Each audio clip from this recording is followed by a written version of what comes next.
فکر کن توی یه روز عادی داری دیوارای خونت رو تعمیر میکنی، یهو میبینی یه سوراخ بزرگ باز شد و زیر خونت یه شهر کامل وجود داره. این دقیقاً اتفاقی بود که تو ترکیه افتاد.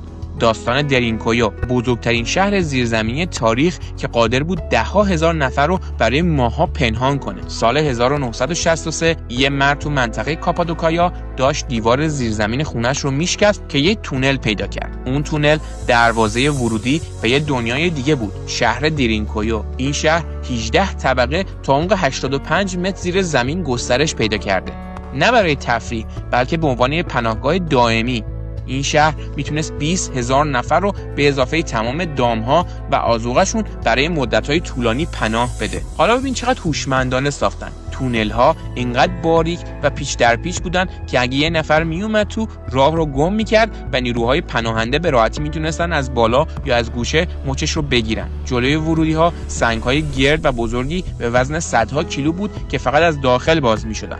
اولا غیر قابل نفوذ بود. این شهر زیرزمینی صدها چاه تهویه داشت که هوا رو تا پایین ترین طبقات میرسوندن و حتی میتونستن دود پخت و پز رو به سطح زمین هدایت کنن بدون اینکه دشمن متوجه بشه. چرا ساختنش؟ احتمالاً برای فرار از حملات مداوم تو دوران باستان. مردم اینجا زندگی میکردن، میخوابیدن، آشپزی میکردن، حتی کلیسا و مدرسه داشتن. اما بخش ترسناکش اینه که هنوز هیچکس نمیدونه واقعاً چه کسی و دقیقاً در چه تاریخی این شاهکار مهندسی رو شروع کرده.